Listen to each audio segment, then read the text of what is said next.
राधा राधा स्वामी दयाल की दया, राधा स्वामी सहाय, राधा स्वामी। प्यारी साध संगत जियो, भाइयों बहनों, जितने भी आप सत्संग लाभ के लिए उपस्थित हुए हो, शांति से बैठ के सत्संग लाभ उठाएं।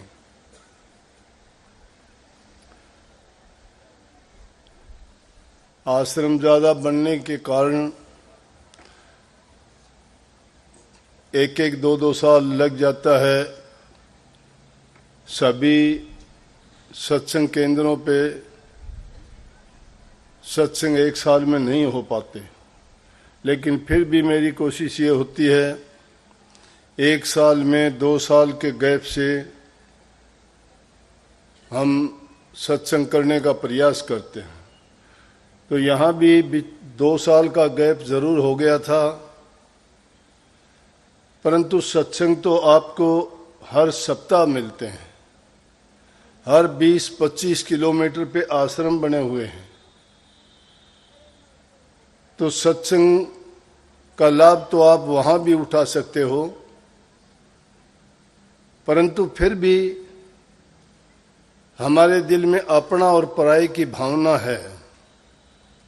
हम कहते हैं कि हमारे आश्रम में सत्संग हुए इतने दिन हो गए, या संदेशा भेज देते हैं, डॉक्टर साहब ने 2 साल पहले संदेशा भेजा कि सरसम काट के तैयार कर दी हमने। अब मतलब संदेशा ये था सत्संग कर दो। तो मैं कहता हूं ये चिंता आपकी नहीं, मैं खुद ये चिंता करता हूं कि किस आश्रम में कब सत्संग करना है। नंबर 1, ये देखना पड़ता है मौसम का कि कहाँ शेड है, कहाँ बरसात में भी सत्संग होता है, हो सकता है, कौन से आश्रम में गर्मी में सत्संग हो सकता है, कौन से आश्रम में सर्दी में सत्संग हो सकता है। लेकिन ये इस बात को नहीं समझ दिए, तो कहते हैं आप देखो गर्मी का मौसम था, संगत ज्यादा आने के कारण ये कुछ माताएं बहनें धूप में बैठी हैं, धूप में बैठी हैं, शरीर है, तकलीफ हो सकती है। कोई बीमार हो पहले से ही, ऊपर से गर्मी का मौसम। लेकिन बिरह और प्यार में ये दो परवाह तो नहीं करते, मान लेंगे कि आपका ये प्रेम है, विश्वास है, आपकी श्रद्धा है कि सत्संग का लाभ उठाने के लिए आप इस चीज में नहीं विचार करते कि मुझे तकलीफ होगी सफर करने में, बैठने में, या किसी और चीज की परेशानी होगी। इन बातों को दरकिनार करके आप सत्संग लाभ उठाने के लिए आते हो। और प्रयास ये होता है कि जिन आश्रमों में सत्संग करते हैं, तो जो आदमी दूसरी जगह सत्संग लाभ उठाने के लिए नहीं पहुंच सकते, तो उनका मन भी ये करता है कि हम भी आमने सामने बैठ के दर्शन करें, सत्संग सुने। एक बहुत बुजुर्ग आदमी 90 साल का था, आके कहने लगा दर्शन मेरे को पास से करवा दो, मैं तो इस बात के लिए आया हूं। तो इस बात में तो कोई संदेह नहीं, सत्संग तो आपको सोशल मीडिया पे मिल जाएगा, व्हाट्सएप पे आता है, फेसबुक पे आता है, फिर चैनल पे भी, टीवी के चैनलों पे प्रसारित होते हैं। परंतु जो बात आमने सामने बैठ के और हमारे संतों की शिक्षा और संतों का जो वास्तविक भेद है भक्ति करने का, वो तो कहते ही हैं कि गुरु का ध्यान कर प्यारे, बिना इसके नहीं छूटना। तस्वीर की पूजा नहीं करते, मूर्ति की पूजा नहीं करते। जो वाइब्रेशन, जो हमें एनर्जी जिंदा गुरु से मिलती है, वो तस्वीर नहीं दे सकती। तस्वीर याद तो दिला देगी, लेकिन किसी भी चीज के सामने जब जाते हैं, देखते हैं, और उनसे जो एनर्जी जो हमें शक्ति मिलती है वो एक अलग ही प्रकार की अनुभूति होती है। जो आनंद आमने सामने बैठ के हमें प्राप्त होता है वो ना मूर्ति कर सकती है, ना यादगार कर सकती है, ना फेसबुक कर सकती है, ना व्हाट्सएप कर सकता है। इसलिए कोशिश तो हमारी ये होती है कि हम सब के पास पहुंचने का प्रयास करें, लेकिन दूर दूर के आश्रम होते हैं, शरीर है, भागम भाग कब तक भागेगा इंसान।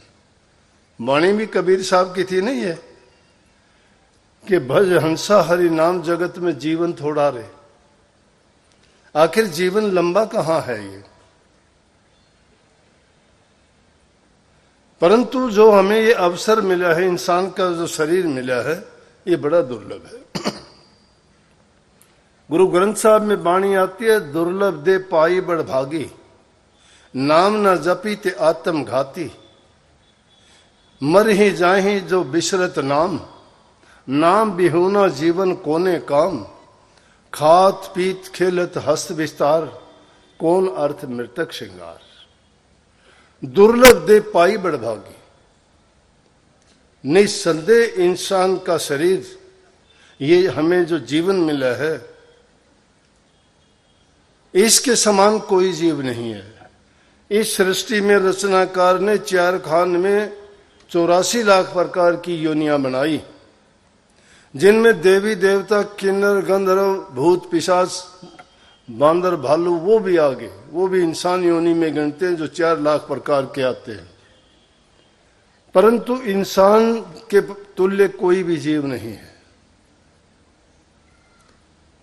जिस भी योनि में जाते हैं उन योनियों में उनको कोई भी ये भेद नहीं बता सकता कि जन्म मरण का रोग क्यों लगा है, हमने कितने जन्म ले लिए, आगे हमारा क्या होगा, इस जीव की हालत क्या है। परंतु इंसान के रूप में जब हम जन्म लेते हैं, इसी रूप में संत भी प्रकट होके, क्योंकि सत्य पुरुष के हुक्म से जब रूहों ने उनसे शिकायत की कि हम इस काल और माया के देश में धकेल दिया, हमें, हम आपके चरणों में रहते थे, हमें शांति थी, कोई चिंता नहीं थी, हमें जन्म मरण का दुख नहीं था, हमें कोई कर्म मंदा चंगा नहीं करते थे, हमें कोई किसी प्रकार की सजा यातना नहीं मिलती थी, न हमें किसी सुख की तलाश में इधर उधर भटकते थे। लेकिन इस काल और माया के देश के जंजाल में फंस के हम सब प्रकार से, हर प्रकार से, चाहे संसार के कितने भी पदार्थ इसको मिले, लेकिन ये दुखी है। दुखी क्यों है कि जो जंजाल इस माया ने और काल ने फैलाया है उससे नहीं निकल सकते। इसलिए कहा कि दुर्लभ दे पाई बढ़भागी, लेकिन इसमें बात लगा दी कि नाम न जपी ते आत्मघाती। वो जीव आत्मघाती हैं जो नाम को नहीं जपते। नाम संतों से मिला करता है, नाम के बिना मुक्ति नहीं है। नाम है क्या? मुक्ति की युक्ति है, और वो नाम इस जन्म मरण के बंधन से छुटकारा करने का तरीका है। और वो तरीका, वो संदेश इस संत ही लेके आते हैं। इसीलिए स्वामी जी महाराज ने बड़े सुंदर शब्दों में कहा कि संत सभी वा घर से आवे, नाम भेद दे जीव चितावे, जो चेते तिस ले पहुंचावे, नाम भेद जो ले माने कहना, उसको फिर सुख दुख नहीं सहना। नाम का भेद लेके सतगुरु का जब कहना मान के उसे के उपदेश के अनुसार कार्य करता है, उसको संसार में फिर सुख दुख नहीं सहना पड़ता।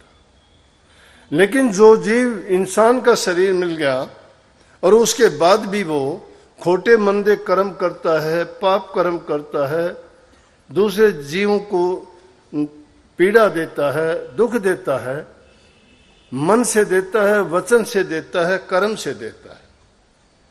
3 प्रकार से ये काम करता है। जबान से किसी को मंदा चंगा बोलते हो, किसी के लिए शरीर से अपने कर्मेंद्रियों के द्वारा किसी का अहित कर देते हो, और किसी को मन में किसी के प्रति दुर्भावना रखते हो, बुरे विचार रखते हो, उनके बारे में बुराइयां सोचते हो, ये 3 प्रकार से उनका अहित करते हो। इसलिए वो कर्म हमें भोगने पड़ते हैं, कर्म का कर्म फल बनता है, और इसी दुनिया में बार बार आने का कारण वही बनता है। इसलिए इस जीव को ये चाहिए कि गुरु की जब शरण में चले गए, गुरु का उपदेश हमें इस जीवन को संवारने के लिए, जीवन संवरेगा किससे? उसी मंत्र से संवरेगा।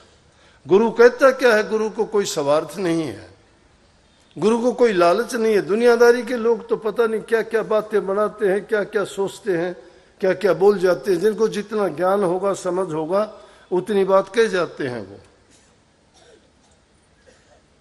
लेकिन एक अज्ञानी आदमी कहता है, अगर वो समझदार आदमी उनके ऊपर प्रतिक्रिया करता है तो बेवकूफ उससे भी ज्यादा है। जिसने इस राज को समझ लिया, जान लिया, फिर वो किससे शिकायत करता है? क्यों शिकायत करता है? तुम अपना काम करने के लिए आए हो तो अपना काम करो, वो काम उन पर छोड़िए जो जैसा सोचते हैं, करते हैं, उनके मन की भावनाएं हैं वो। तो इसलिए कहते हैं हमारा मुख्य काम होना चाहिए उस नाम की कमाई करना, भक्ति करना। और गुरु का कोई स्वार्थ नहीं है हमसे। गुरु तो हमारे कल्याण के लिए, हमारे हित के लिए, हमारे सुख के लिए। हम सुख भी तो क्या सुख ढूंढते हैं, दुनियादारी के पदार्थों के सुखों को सुख मानते हैं। कोई धन का लालची है, कोई संतान के लिए भाग्या फिरता है, कोई महल मकानों के लिए भाग्या फिरता है, कोई मान प्रतिष्ठा इज्जत के लिए कोशिश करता है। अहंकार बन जाता है, मैं धनवान हूं, मैं ऊंचे कुल का हूं, मैं बलवान हूं, मेरे पास ये है, मेरे पास मेरा पद ऊंचा है, लोग मुझे दुआ सलाम करते हैं। ये क्या है? अहंकार। अहंकार आने के बाद में इंसान खुद कर्ता बन जाता है, वो फिर परवाह नहीं करता। संत इसीलिए उस अहंकार की जड़ काटने के लिए सेवा का अवसर देते हैं। और कभी कभी तो ऐसे अवसर भी आ जाते हैं कि उनको अगर सख्ती भी करनी पड़ती है तो शिष्य के लिए कभी कभी कटु वचन भी बोल दिया करते हैं, ताकि उनके अहंकार को तोड़ दिया जाए। अगर उनका अहंकार नहीं तोड़ा जाए तो शिष्य गिर जाता है। उनके अहंकार को तोड़ने के लिए कभी कभी वचन कड़वा बोलना पड़ता है, कभी कभी उनको सिखाने के लिए उनके साथ बड़ी सख्ताई से पेश आना पड़ता है। कभी भी वो बिगड़ने नहीं देते, उनके विचारों में कभी बुराई नहीं आने देते, क्योंकि इंसान में बुराई तो भरी पड़ी है, पहले से ही भरी पड़ी है। जिसने संसार रचा है उसने पहले ही इनकी जो नकारात्मक शक्तियां हैं, नेगेटिव पावर्स को एक्टिवेट करके भेजा है। किसी को चोरी करना सिखाने की जरूरत नहीं, बदमाशी करना सिखाने की जरूरत नहीं, अपने आप सीख जाते हैं। कोई स्कूल, कॉलेज, पाठशाला हमने तो देखी नहीं हो, फिर भी सीख जाते हैं। कहां से सीखी? इसका मतलब नेगेटिव पावर्स वो पहले से ही एक्टिवेटेड है, लेकिन पॉजिटिव पावर्स वो संत भेद देते हैं, वो नाम से जगाई जाती है। बाकी तो इंसान का क्या है? सुंदर कपड़े पहनना, शरीर की लीपा पोती करना। ये नहीं कहता कि इसको कभी सफाई ना करो, खूब स्नान करो, अच्छे से करो, अच्छे कपड़े पहनो, लेकिन ये मुर्दे जैसा श्रृंगार है शरीर का श्रृंगार तो। अरे अंदर में मैल भरी पड़ी है, बाहर का श्रृंगार आपको क्या काम देगा? अंदर की सफाई तो नाम से होगी, भक्ति से होगी, विश्वास से होगी, श्रद्धा से होगी, सेवा से होगी। अगर आपके हृदय में सच्चाई है तो बाहर की आपको जरूरत ही नहीं है।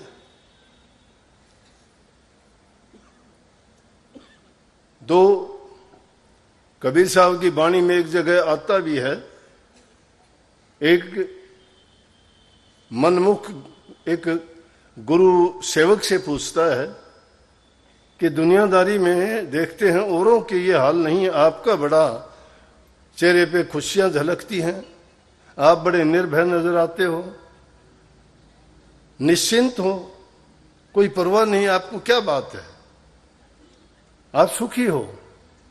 संत महात्माओं को देखते हैं कुछ नहीं, फटे हाल है, ना उनकी जायदाद है, ना कोई घर है, ना कोई उनको परिवार है, लेकिन मस्त है। क्यों है? किस चीज से मस्ती है? कहां से मस्ती? नाम में, संतोष में, हृदय में उनके प्रेम है, प्रभु भक्ति का ये गुण है। बल्कि उस वाणी में तो है, दूसरे रूप में कहा कि और सखी सब दुबड़ी तू भी रिहन क्यों लाल। वो कहता है अविनाशी की शेष पे मोजा भई है निहाल। अविनाशी, अविनाशी प्रभु के बारे में कहा, उसका विनाश नहीं होता, वो सदा है, अटल है, अजर है, अमर है, अविनाशी है वो, कि उसकी सेज पर मौज है, मस्ती है, खुशियां हैं।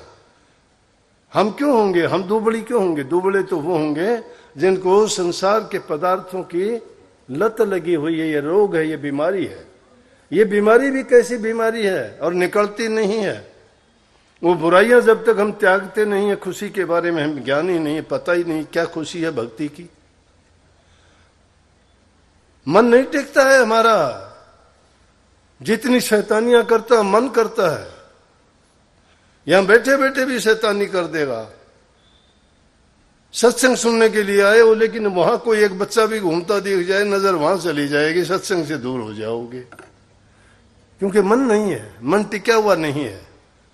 तुम्हारा मन उस सत्संग के लिए नहीं, वो पहले से ही विचलित है, टिका हुआ नहीं है। ये नाम की शक्ति है।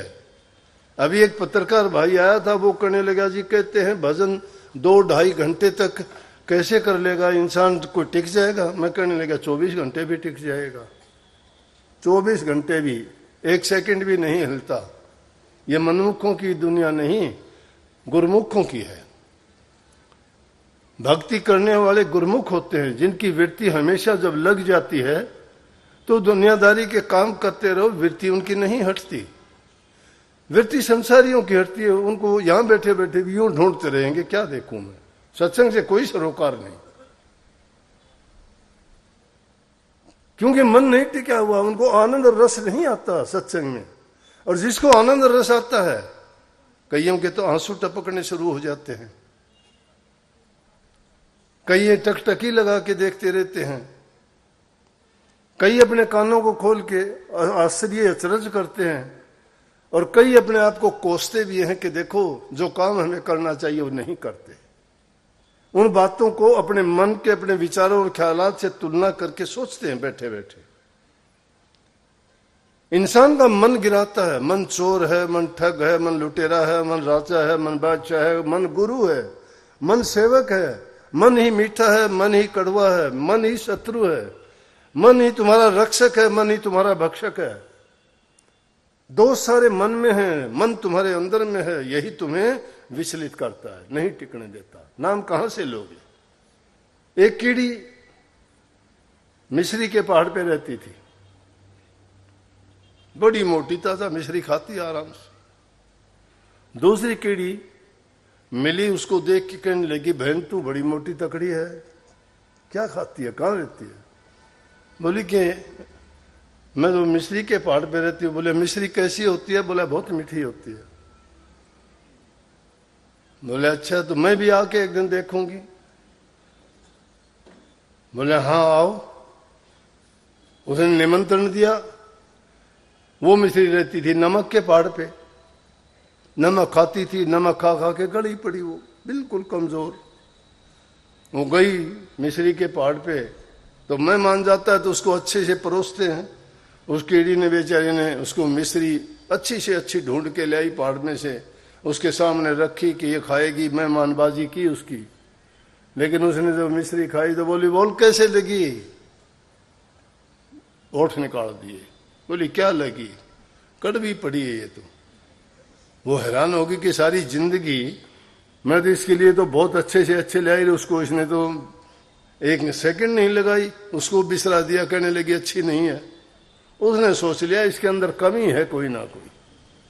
बोली एक दिन मैं तेरे पास चलूंगी। जाके देखा, तू कहाँ रहती है? जाके देखा तो उसने भी उसको परोसा, तो उसने मुंह में लियो, कड़वा एकदम, नमक सारा। बोले मैं तो ये खाना खाती हूँ। बोली तेरा मुंह पाट। उसका मुंह खुलवा के और देखा तो उसमें नमक की डली थी। बोला कि ये कारण था तेरा जो तुझे मिश्री मीठी नहीं लगने देती थी, दोबारा खा तू। उसने दोबारा उसको मिश्री खिलाई, मुंह वाली निकलवाई तो उसको मिश्री बहुत अच्छी लगी। बोली कि वाक्य में तू तो ये खाती है तो इसीलिए तो मोटी ताजा है। बोला कि मुझे पहले कड़वी क्यों लगी? बोला तेरे मुंह के अंदर नमक की डली थी, क्योंकि तू वो खाती है, तेरे मुंह के अंदर वही भरी पड़ी थी। इसी प्रकार से हमारे दिलों में भी बुराइयों की डली दबी पड़ी है। ये भक्ति के जो आनंद है वो हमें अच्छे नहीं लगते। भक्ति का आनंद तो जब आएगा जब हमारा मन पवित्र हो जाएगा, शुद्ध हो जाएगा, बुरे विचार निकल जाएंगे।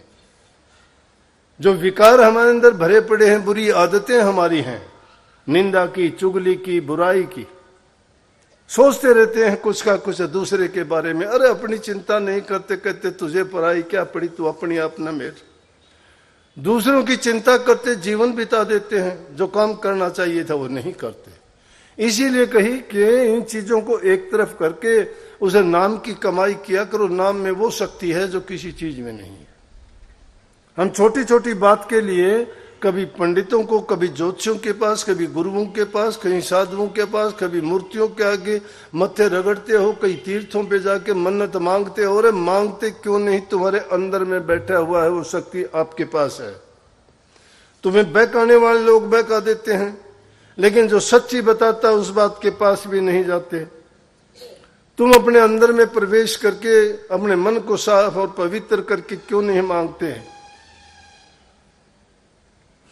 तुम्हारे अंदर में है, उसको खोजने है। तेरा तुझ माई देख ले पर्दा है प्रगट, बोल रहे। पर्दे के अंदर है, वो छिपा हुआ है, लेकिन उसको खोजने का प्रयास नहीं करते। जिस प्रकार से कस्तूरी मृग के नाभि में कस्तूरी होती है और जब वो पकती है, फैलती है तो खुशबू आती है। मृग सोचता है कि खुशबू कहीं बाहर से आती है, उस खुशबू के लिए भागता फिरता है, झाड़ियों में सिर मारता है, ना भूख ना प्यास ढूंढता है, क्योंकि उसमें बड़ा आनंद आता है। उसकी खुशबू इतनी मिट्टी और अच्छी है, लेकिन वो खुशबू कहाँ है? उसके पास है, उसकी नाभि में ही पकी हुई है। वो ढूंढता है वो कहीं। अब कहाँ ढूंढे उसको? वस्तु कहीं ढूंढे, कहीं किस भी दावा हाथ। कहें कबीर तब पाई यार भेदी लीजिए साथ। जो वस्तु कहीं और कहीं है, ढूंढने का प्रयास कहीं और करते हो। कबीर साहब कहते हैं कि अगर उसको पाना चाहते हो तो भेदी को साथ लीजिए। इसीलिए गुरु भक्ति को दर्ड़ाओ, गुरु की आज्ञा में चलो, गुरु के वचन की पालना करो।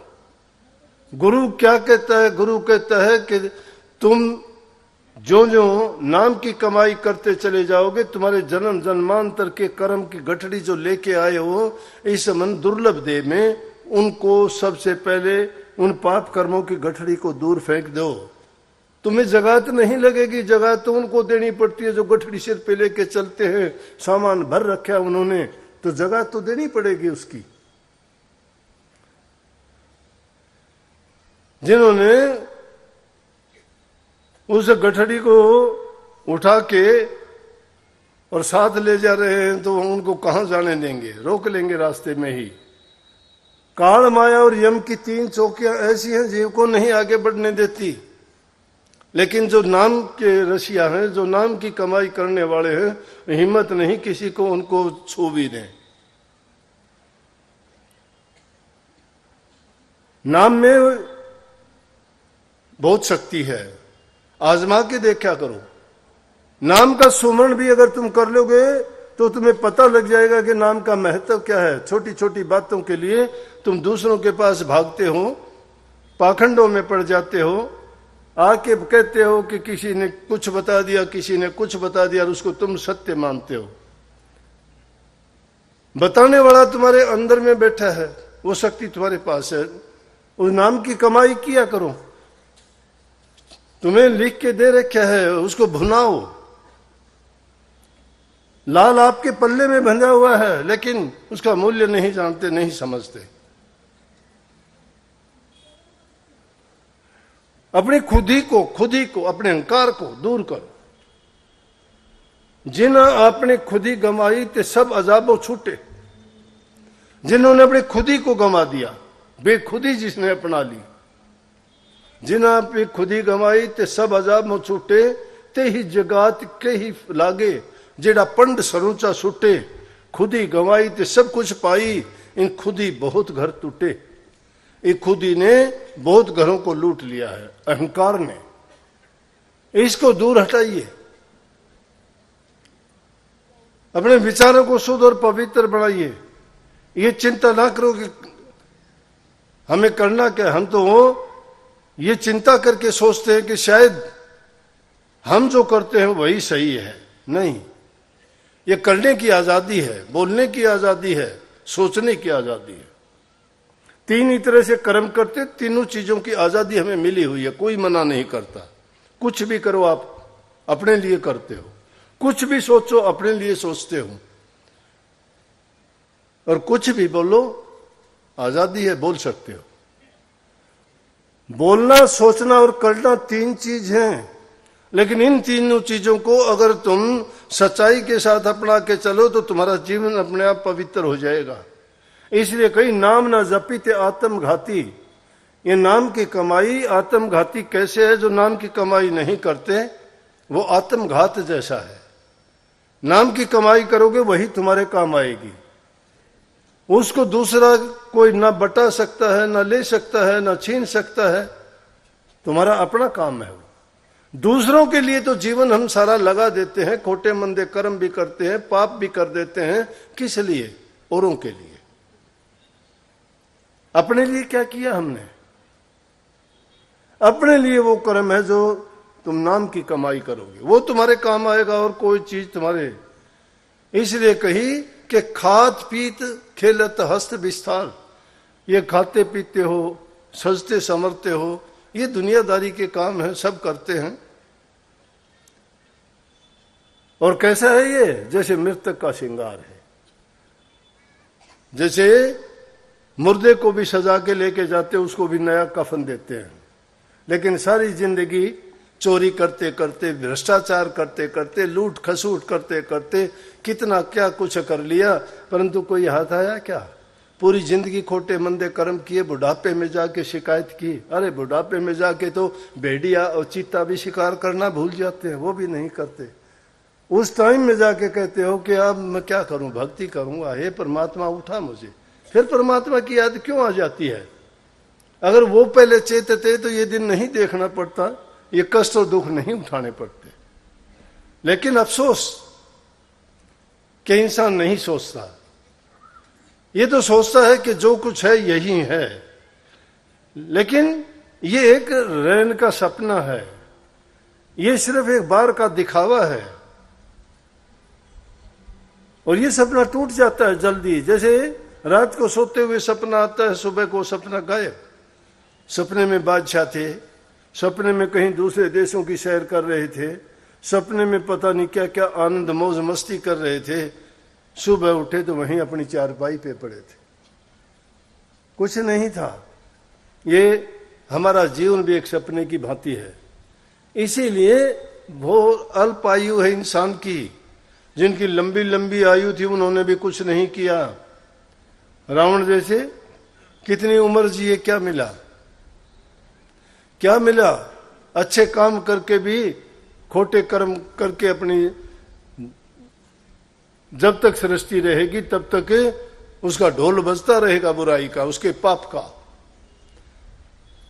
और जो भूखे थे, गरीब थे, जिसका कुछ नहीं था, जिन्होंने भक्ति के नाम की कमाई की, उनका नाम सदा के लिए अमर हो गया। जिनको अपनी जिंदगी में दो रोटी नसीब नहीं थी, परंतु इसे भक्ति के लिए इंसान को बहुत कुछ दाव पर लगाना पड़ता है।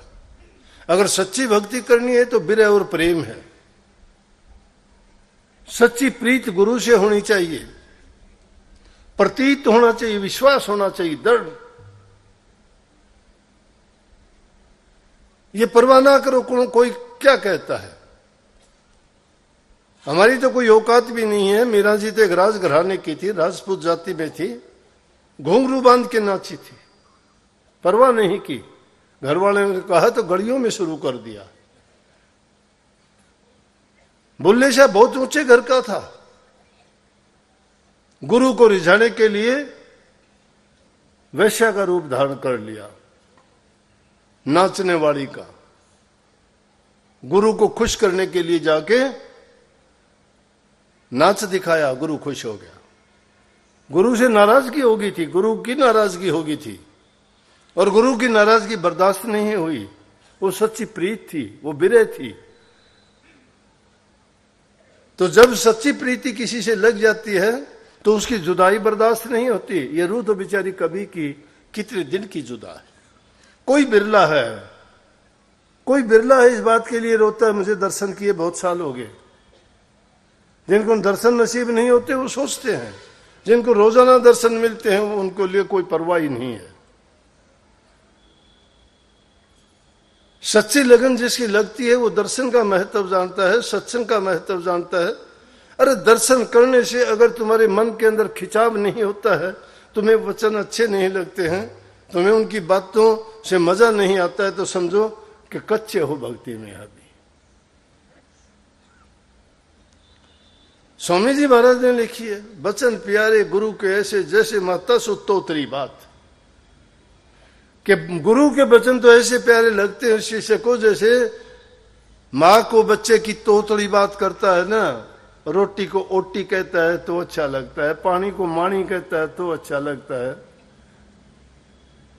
कितनी तोतला बोलता है लेकिन उसकी माँ को कितना अच्छा लगता है। इसी प्रकार से गुरु के वचन हृदय में जब उतर जाते हैं, किसके हृदय में उतरते हैं? जिनका प्यार लगा हुआ है।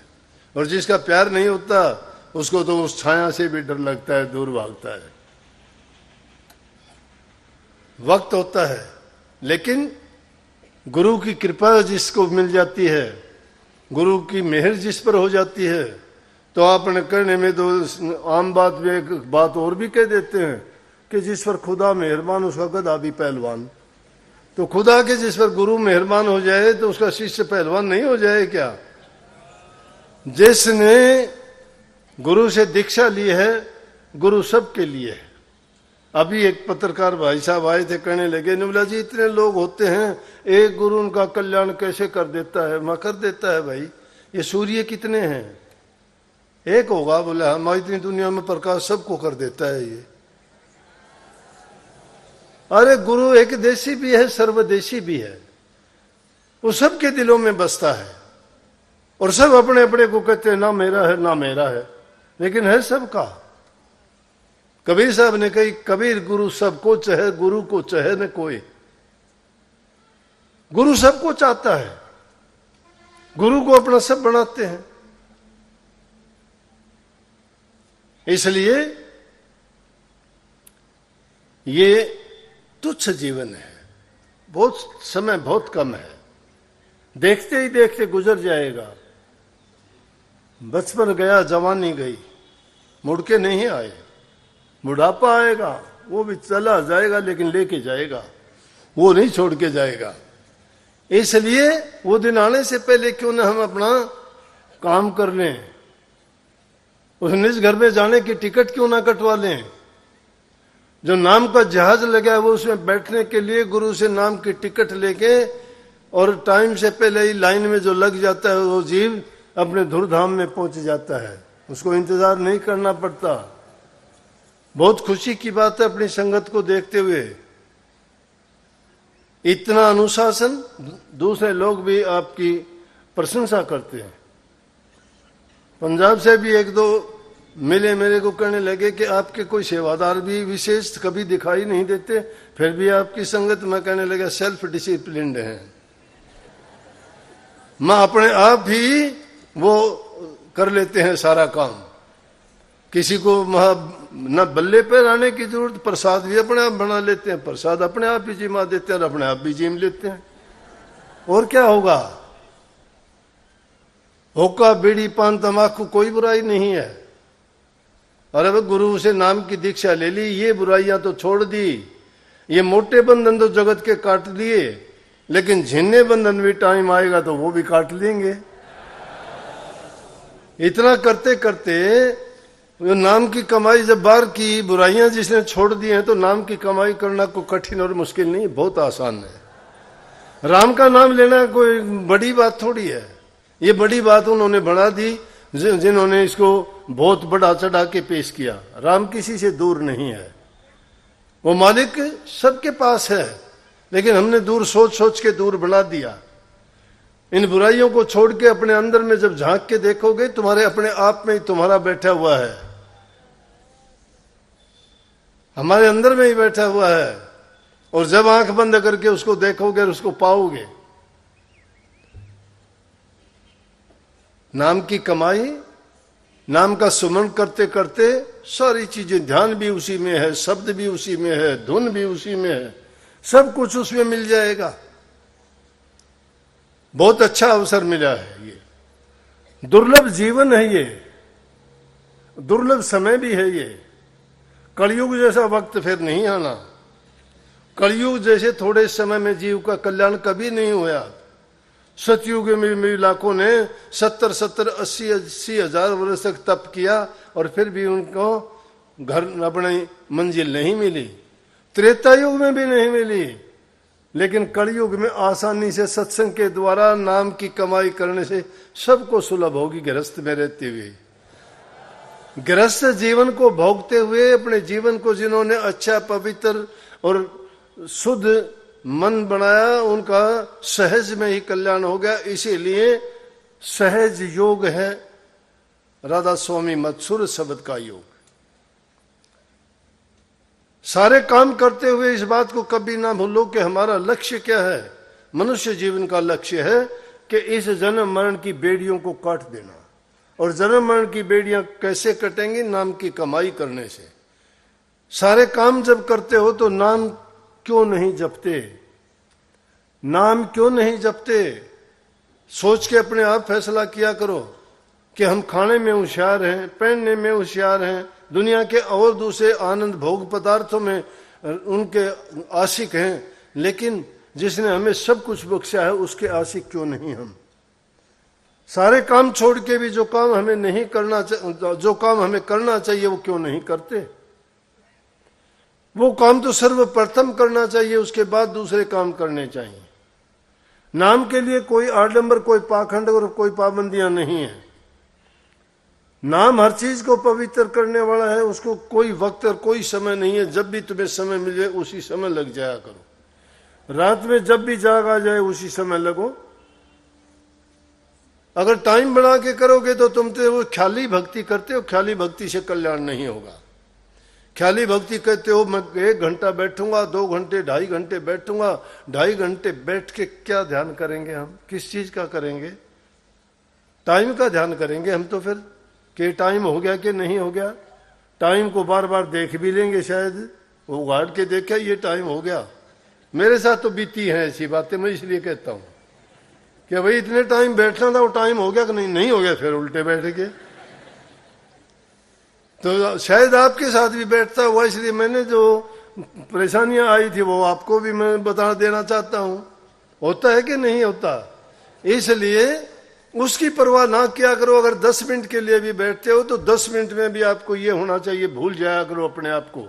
ये मैं शॉर्टकट रास्ता बताता हूं।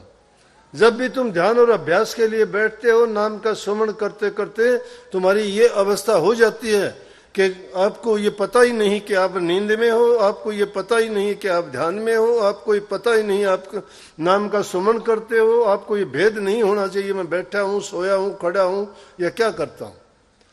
ऐसी अवस्था में जब पहुंच जाओ तो आपको कहो कि आपका तो बहुत बहुत लंबा चौड़ा ध्यान हो गया। एक पल का इस प्रकार का ध्यान लग गया हुआ, मैं कहता हूं हजारों में आपके पापों को धो डालेगा। और वही सच्चा ध्यान है। ये ध्यान नहीं है, ये बनावटी ध्यान नहीं है। यह वास्तविकता है। उसमें धीरे धीरे करके, लेकिन जो ध्यान है वो चेतक ध्यान भी है। चेतना के साथ जो ध्यान करते हो उसमें आपको सब याद भी रहता है, दिखाई भी देता है। सब अंदर के जब रूहानी दर्जों पर चढ़ते चले जाते हो तो वहां की वो भी आपकी सुरत चलती जाती है, नृत्य उसको देखने का काम करती है, आप ख्याल रहता है। ये नहीं है कि आप उसको भूल जाते हो, नहीं, ये दूसरी अवस्था है। परंतु ये नाम का सुमन करना, ध्यान करना भी 3 प्रकार का है। 3 प्रकार का क्या है कि एक है पहली प्रकार का अपने किसी कार्य के लिए कि हे सतगुरु मेरा ये काम होना चाहिए, उस ख्याल को लेके तुम भक्ति करते हो। हे सतगुरु मैंने इतना आपका नाम का सुमन करा, मेरा ये काम करो। एक तो होया कि अपने स्वार्थ के लिए नाम का सुमन किया हमने। दूसरा है किसी दूसरे का अनिष्ट करने के लिए कि हे मालिक उसने मुझे बड़ी परेशानी दी है, बड़ा दुख दिया, उसका नाश कर। हाँ, ऐसा भी करते हैं, ये दूसरी प्रकार का ध्यान है। लेकिन जिसमें ना तुम्हारे लिए कोई स्वार्थ है, कोई चाहत को लेके भी नहीं बैठते, ना ही किसी का अनिष्ट करने के लिए बैठते हो, वो तीसरी प्रकार का तुम्हारा जो ध्यान होगा वो तुम्हारा वास्तविक ध्यान है, वो तुम्हारा वास्तविक अभ्यास है, वो तुम्हारे काम आएगा। इनके अंदर समय बर्बाद करना है। अरे जब तुम उस ध्यान में चले जाओगे तो तुम्हें जो चीजें हैं तो उनकी सब की पूर्ति अपने आप होती चली जाएगी, मांगने की जरूरत नहीं है। कबीर साहब कहते हैं सब आए उस एक में, डाल पात फल मूल, अब लेने को क्या रहा गए जब पकड़ा मूल। जब मूल को ही हमने पकड़ लिया तो डाल पत्तियों को और उनका क्या करना। इंसान का जीवन तो क्या है, आज है कल को नहीं रहेंगे, भरोसा नहीं किसी को।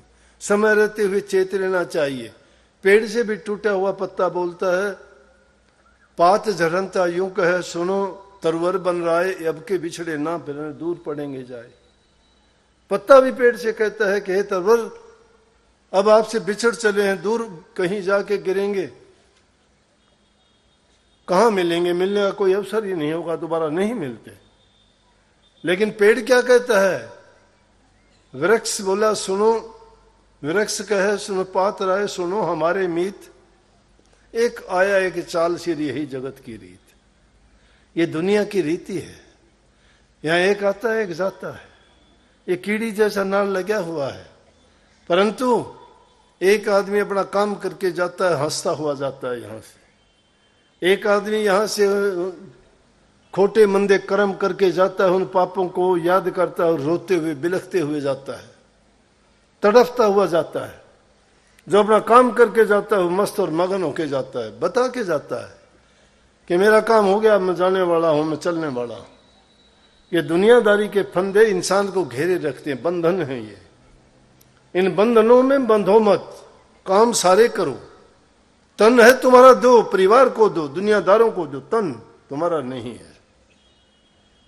धन तुम्हारा दे दो, कोई जरूरत नहीं, क्या है वो, कुछ भी नहीं है। परिवार को दो, किसी को दो, दान करो, पुण्य करो, लेकिन आशा ना रखो कि उसके बदले में तुम्हें कुछ मिले, नहीं। लेकिन मन किसी को ना दे देना। मन अगर किसी को दोगे पछताना पड़ेगा। मन सतगुरु को ही देना, वही उसको संभाल के रखेगा। और किसी को मन दे दिया ना, पछताना, रोना पड़ेगा। रोते बिलखते नहीं देखते, कितने कहते हैं मेरा दिल तोड़ दिया। दिल टूटता तो नहीं है, ये तो बार बार जुड़ता है। ये कुम्हार का घड़ा नहीं है कि एक बार टूटने के बाद दोबारा ना बने। मिट्टी का बनाया हुआ घड़ा टूट जाता दोबारा नहीं बढ़ता। और चीज तो शायद सोने चांदी की टूट जाएंगी, सोना संत जन ये 100 बार टूटने के बाद भी जुड़ जाते हैं, लेकिन मिट्टी का बनाया हुआ कुम्हार का घड़ा जैसे दोबारा नहीं बनता, इसी प्रकार से इसका दिल का टूटा हुआ भी दोबारा से नहीं जुड़ता। तो सारी दुनिया के काम करो, काम करते हुए काम में अपने मन को ना फंसाओ। मन को ना फंसाओ। नेकी कर दरिया में डाल का मतलब क्या है? करते जाओ, भूलते जाओ। गीता का उपदेश क्या है? कर्म करो, भूल जाओ। कर्म के बदले में आस ना रखो। अगर कर्म की आस रख ली तो आस तुम्हें फिर दुनिया में ले आएगी, और दुनिया में आके कोई सुखी नहीं रहा है। सब के सब दुखिया हैं। यहां अपने मन से झूठे कहते हैं कि हम सुखी हैं, कोई सुखी नहीं है। धन में सुख ढूंढने वालों, धन वालों से पूछ लो, वो भी ये कहते हैं हम बहुत दुखी संसार में। क्या कहते हैं? धन सुख नहीं दे। कोठी बंगले कारों की भाई कमी नहीं जिन पास में, वो भी के कहते हैं हम बहुत दुखी संसार में। भाई भतीजे कुटुंब कबीला बहुत बड़ा परिवार है, और देख रोज कचेड़ी भाई आपस की तकरार में। सुख कहाँ है? सुख संतों की शरण में है, सुख नाम में है, सुख भक्ति में है, सुख दीनता में है, सुख गरीबी में है। इसलिए नाम की कमाई करो, संतों की शरण में जाके उनसे एक ही दात मांगो कि हे मालिक, मेरे से जिंदगी में नेक और अच्छे कर्म करवाना, बुराइयों से बचाना। जो इंसान जैसे ख्याल और विचार लेके चलता है वो एक दिन वैसा बन जाता है। अगर तुम अच्छे और ख्याल विचार लेके चलते हो तो नेक बन जाओगे। सच्चे खोजी बन के चलोगे तो तुम अपनी मंजिल को पा जाओगे। जो जो तुम अभ्यास करते चले जाओगे तो तुम अपनी मंजिल को पा लोगे। मंजिल दूर नहीं है, लेकिन यहां बैठे बैठे 1000 कोस मानते हो तो वो सिर पर 1000 कोस बैठी रहेंगी।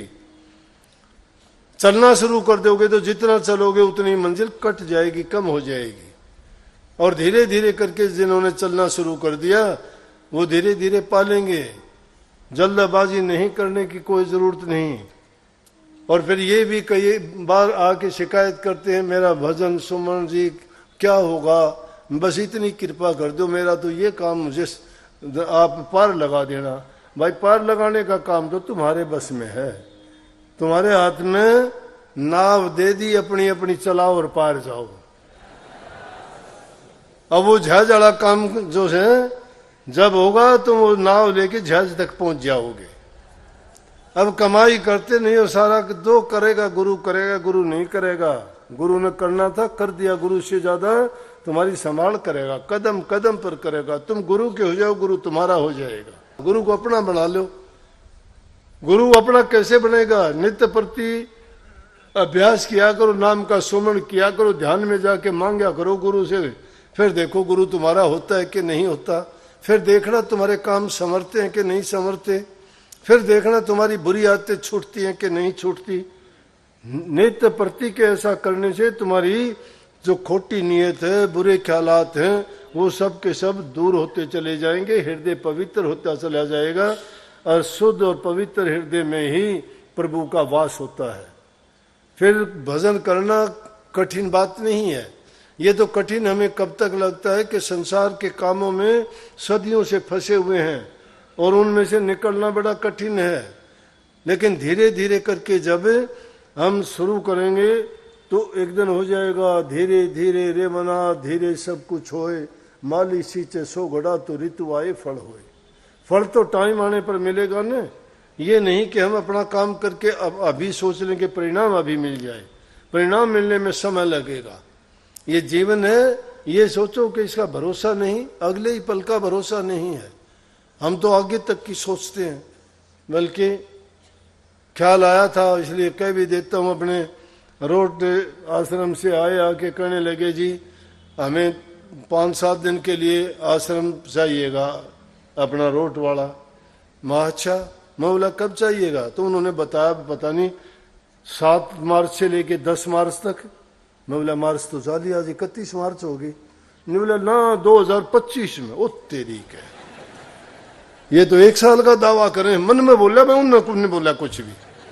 ओ महा खूब करियो भाई, खूब करो। 1 साल का पता नहीं क्या क्या घटित होगा। कोविड आ गया था, सब किमी बंद हो गया। अरे भाई जब टाइम आएगा तो सब कुछ मिलेगा। टाइम का भरोसा ना करो। कल नाम काल का है, कल किसने देखा आएगा, आया भी तो क्या जाने वो काम नया क्या ले आएगा। हैं? कल कल करते काल आएगा, घड़ी काल की टली नहीं, काल की घड़ी टलती नहीं है, काल रुकता नहीं है। शुभ अशुभ हम देखा करते हैं, समय नहीं देखता, समय तो चलता जाता है। शुभ वही घड़ी होती है जिस घड़ी में हमने शुभ काम शुरू कर दिया।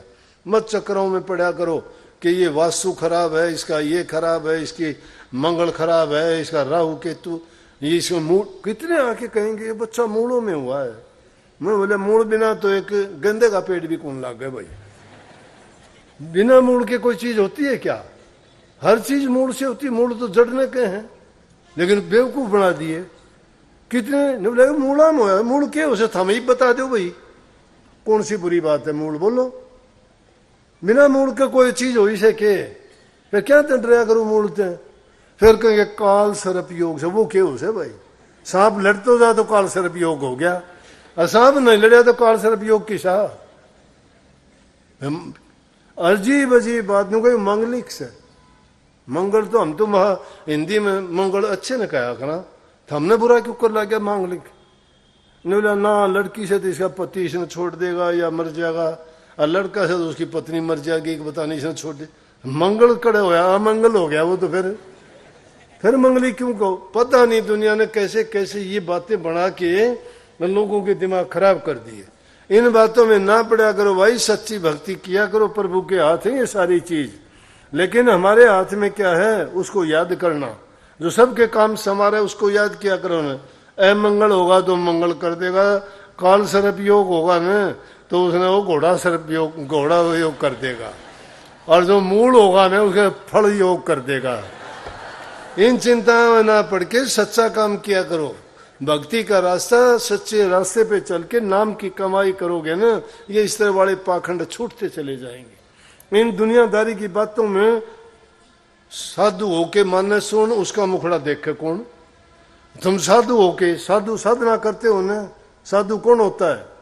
साधु सोई जो साधन करता तज के आलसवाद विवादा।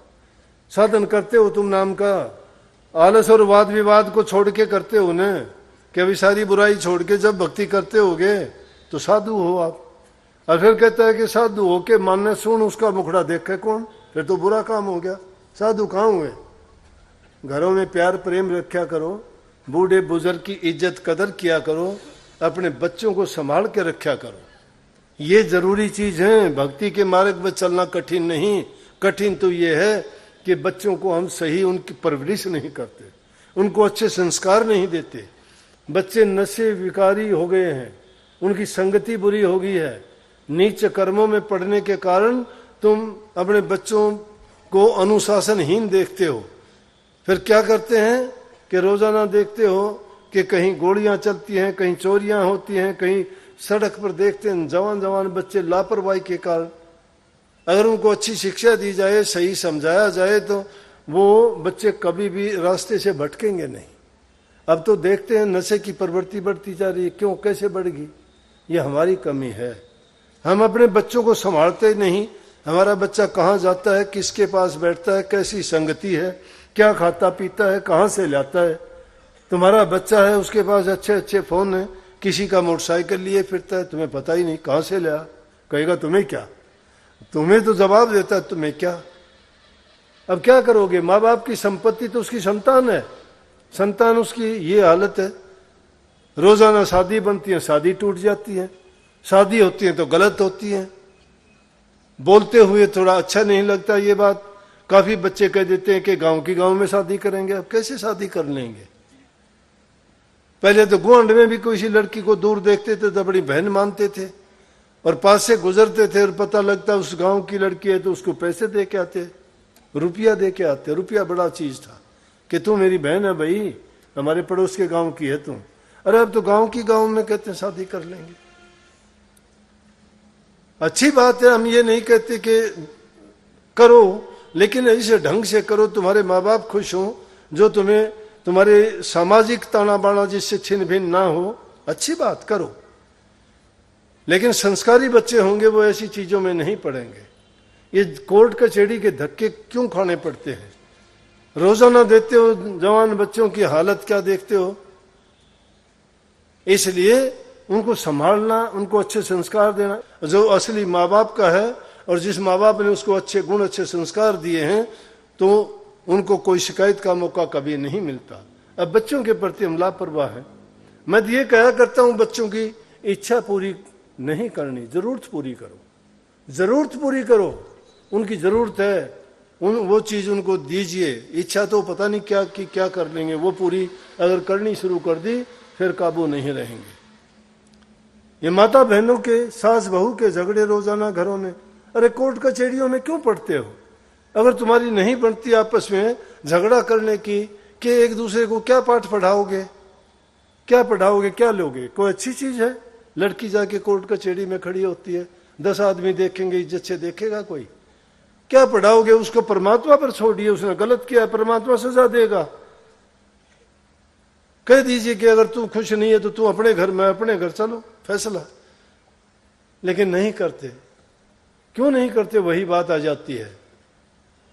हम फैसला इंसान खुद करना चाहता है, परमात्मा पर फैसला कब छोड़ते हैं हम? कह दे उसको, मन की शांति आ जाएगी। रोजाना कोर्ट कचहरियों में जाने से शांति मिलेगी? अगर किसी का है तो उसी टाइम कह देगा, ले भाई करवा ले मेरे से जो करवाना हो। वहां क्या मिल जाएगा? परंतु कैसे समझाए? इसलिए अगर परमात्मा पर विश्वास है तुम्हारा तो उस पर छोड़िए। वो किसी के साथ गलत नहीं करता, वो न्याय करने वाला है। उसकी कोर्ट कचहरी में जाने दीजिए आपके केस को। यहां तो तुम फैसला कर लोगे, कोई भी कर लोगे, लेकिन उसकी दरगाह में फैसला झूठा नहीं होगा, वो सच्चा होगा। वहां से वो नहीं बच सकता कोई भी। इसका मतलब तो परमात्मा पर यकीन ही नहीं, अपने आप पर यकीन करते हो। संस्थाएं हैं, ठीक है, छोटी मोटी बातें उनके लिए थी, लेकिन जिद किसी बात की कर लोगे तो वो जिद पूरी थोड़ी होती है। मेरा तो इतना ही कहना है कि नाम की भक्ति किया करो, वो तुम्हारे काम आएगी। इन सारी चीजों को छोड़ दियो, कोई साथी है ही नहीं किसी का। ना तुम्हारा माँ बाप ने साथ देना, ना भाई बंधु ने साथ देना, ना पति संतान ने साथ देना। तुम्हारा साथ तुम्हारे कर्मों ने देना। अपना कर्म सुधारो, कर्म बनाओ, नाम भक्ति करो, उसमें कोई तुम्हारे विघ्न पैदा नहीं कर सकता, वो तुम्हारे काम आएगा। ये दुनियादारी के नाते तो टूटने वाले हैं। कोई 2 दिन में, कोई 10 साल में, कोई 15 साल में छोड़ के चले जाते हैं। क्या मिलेगा? 2 ही दिन पहले एक औरत आई, जवान लड़का 18 साल का। बोले जी आपने प्रसाद दिया था, लड़का होया था, अब 18 साल का हो गया था, पता नहीं क्या छोटी मोटी बात हुई, देखते ही देखते उसने गोली खा ली और वहीं मर गया। अब दुनिया उजड़ गई उसकी औरत की। माँ बाप की संपत्ति उसकी औलाद होती है और कोई नहीं है, ना उसकी शादी हुई, जवान बच्चा है। जब पैदा हुआ कितनी खुशी हुई होगी, कितनी मिठाइयां बटी होंगी, रिश्तेदारों तक बुलाए गए होंगे। इतना बड़ा करने में कितनी उसको बेचारी को लालन पालन करना पड़ा होगा। और उसी को अपनी आंखों के सामने इस दुनिया से जाते हुए उसकी चिता जलती देख सकता है क्या कोई? कितनी पीड़ा है, सोच के देखा करो। दूसरे की बात होती है, हमें वो बहुत आसान और छोटी लगती है, जिसके दिल पे गुजरती है वो उस दुख को समझता है। क्या रह गया उसकी दुनिया में? वो जीवो या ना जीवो, जीते जी उसको जीना पड़ेगा, क्योंकि उसकी बस की बात नहीं है। वो काम नहीं कर सकती जो लड़के ने कर दिया। किसी के साथ मरा नहीं जाता। लेकिन ऐसे काम क्यों करो कि तुम्हें मरना पड़े? जब तक जिंदगी मिली है उसको जियो, खुशी से जियो, नेक काम करके जियो, प्रभु को याद करके जियो, नेकी करके जाओ दुनिया में, किसी का हित करके जाओ, दिल ना दुखाओ किसी का। किसी का दिल दुखाओगे, दिल तुम्हारा भी दुखेगा। कर्म का फल है, जैसा करोगे वैसा पाओगे। मालिक आपको सबको सद्बुद्धि दे, अच्छे काम में आपका मन लगाए, भक्ति में आपकी रुचि बढ़ाए, दिन प्रतिदिन आप आगे से आगे अच्छे काम करो। सबको बहुत बहुत आशीर्वाद। राधा